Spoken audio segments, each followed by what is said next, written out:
in the battle for Atlantis that we really need to talk about. You mentioned West Virginia. They are playing Louisville in the winners bracket. We have a losers bracket of number 3 Gonzaga and number 14 Indiana in the battle for Atlantis. That's just feast week for you, man. That's what happens when college basketball goes crazy during Thanksgiving week. The Zags lost 86-78. They had a bad turnover with about 8 seconds left by Ryan Nembhard, who never turns the ball over. Game goes to overtime, and Javon Small kind of takes over. He was the best player on the floor. Matt, are you worried about – is there anything that concerns you about this loss for Gonzaga, or is this just West Virginia's good? They got good guards. They got playmakers. Darren DeVries understands he's got a couple guys who can go get buckets on this roster. Like I said last night that I thought Gonzaga was the best team in the country, and that we were going to say this after they roll through the battle for Atlantis. And all it takes is one game for me to look like an idiot when it comes to the best team in college basketball. So I'll eat a little crow on that one. What do you take away from this if you're watching this as a Gonzaga fan? Even after last night, you're still saying Gonzaga? Watching Auburn, you're still saying Gonzaga? Well, you were saying that after watching that game? You must have fallen asleep. I think you fell asleep. Well, no. So what happened was, like, once I have a take, I'm not backing off of it until, like, I have to back off of it. And now I have to back off the – like, there's no choice. You know what I mean? So I'm the same, bro. I'm the same. No, like, look, they didn't play their best. And, look, you know, West Virginia and Dan DeVries is a really good coach. I mean, he proved that at Drake, and he brings his son with him. And, you know, I don't think there's a cause for concern at all for Gonzaga. We're going to find out right over the next couple of weeks with the schedule that they have coming up. Mm-hmm. Obviously, Indiana tomorrow, and it doesn't get any easier after that. They're going to play the Cats. Then they're going to play UConn. We know Mark Few never shies away from playing against the best teams in the country and the best schedule in the country. I don't think there's a cause for concern.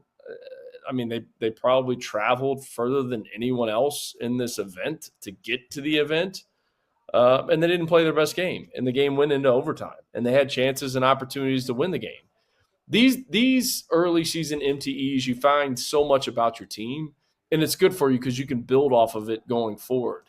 But I don't think there's any cause for concern. I think West Virginia just played better tonight, and they ran into a little bit of a buzzsaw in terms of that, and that's going to happen, especially in these things. Like, you know, look, if you're Gonzaga going into the game, you're preparing for Tucker DeVries, no question about it. Best player on the team. You know, Javon Small goes for 31, had 7 rebounds, 4 for 10 from the 3-point line. I don't think it's a big concern for Gonzaga fans. Don't think that at all.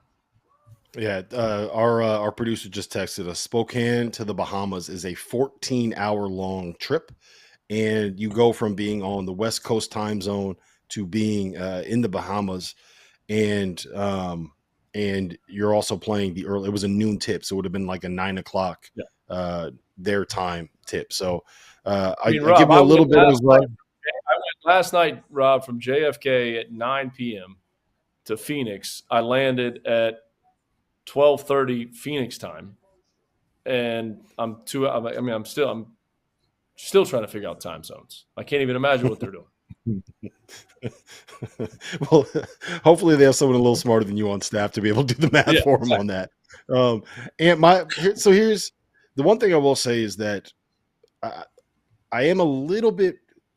I think it's a little bit of a. I don't know if a red flag is too strong of a word here for it, but I thought Javon Small kind of cooked Ryan Nembhard and kind of cooked up that Gonzaga backcourt. And I don't know how many guards are as good as Javon Small. Like, people need to. He's a really, really good player. But I thought that I'm a little bit worried about them defensively at the point of attack there. But again, like, that just might be one guy got hot and it is what it is. Yeah, transfer from Oklahoma State. You know, I did a video on him last year. I'm like, man, this dude is nice. This dude is real, real nice. I wanted a couple Big Ten teams to look at him, but he went over there to West Virginia. Look, Gonzaga can't afford their backcourt being outplayed. I think they're way too talented there with Hickman and Nembhard. They weren't the best today. And what's nice is that Javon Small doesn't have to guard the other best player the whole game. because they have Sincere Harris from Illinois. And that's what he does. His thing is, I am going to stop whoever is good on the other team at the guard spot, and I'm going to try to make their life hell. Nembhard has some pretty good assists. He did go one for 10 or 1 for 11, I think. But Javon was able to really exude all of his energy on the offensive side of the basketball. And, you know, big players make big plays. And I just think that Javon and Tucker, they were the ones who were making big plays possession after possession whenever West Virginia needed it. And that was the difference in this game, 100%.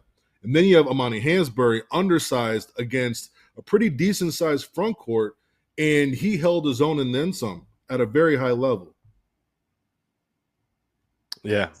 I think West Virginia, they'll get a really good test on Thanksgiving against Louisville and Javon Small. We're going to learn everything we need to know about Javon Small when he goes up against our guy, Chucky Hepburn. We got to talk about Auburn.